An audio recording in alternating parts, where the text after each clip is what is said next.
भगवान को रिझाने का तरीका देखिए। अब कई लोग कहते हैं ये गुड़ से क्या होता है, ये मूंग से क्या होता है, ये धने से क्या होता है, चावल से क्या होता है, बेलपत्र से क्या होता है। अरे भाई, समर्पित करोगे, पाओगे तो जानोगे ना।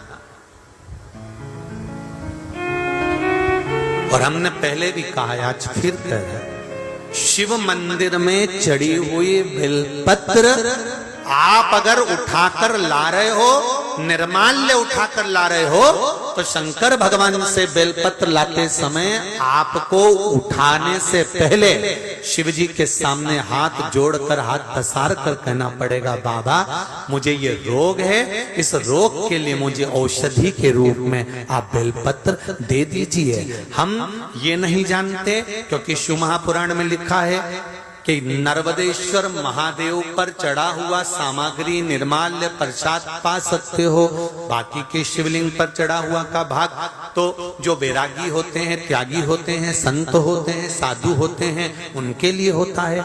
पर यदि हम नर्मदेश्वर महादेव नहीं भी है और हमको रोग है, तकलीफ है, कष्ट है, तो जो बेलपत्र हम शंकर जी से मांग कर ला रहे हैं, उनसे कह कर लाओ हमें औषधि दे दीजिए। तो वो औषधि के रूप में हम लेकर आएंगे, तो वो हम खाएंगे तो हमारे शरीर को वो लगेगी। हम ये नहीं कह रहे कि आप इसी का लेकर आओ या नर्मदेश्वर को ढूंढो फिर उसका शिवलिंग लेकर आओ। कहां ढूंढोगे? आप तो औषधि मांग कर लाइए। आप उससे औषधि के रूप में मांगो।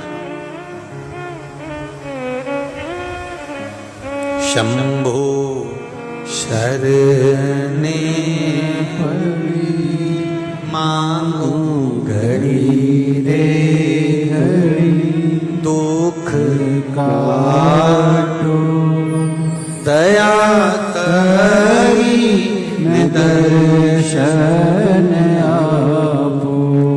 देव ऋषि नारद ने पार्वती जी को देखा, जिनका भाग्य में बताकर आया था, जो पार्वती के पिता को मैं कहकर आया था, ये पार्वती को जो पति मिलेगा वो नग्न वेशधारी, भस्मी रमाने वाला, जटाजूट बांधने वाला, एकांत का वास करने वाला, ऐसा पति मिलेगा। तो देवऋषि नारद से कहा हम इसका विवाह नहीं करेंगे, हम इसको घर में रखेंगे। तब नारद जी ने कहा बेटी के भाग्य में सुख लिखा होगा तो सुख मिलेगा और दुख लिखा होगा तो दुख मिलेगा। तुम करोड़ों का वैभव देखकर भी दे दोगे, किस्मत में लिखा होगा तो ही तो भोग पाएगी ना, किस्मत में नहीं होगा तो भोगेगी क्या?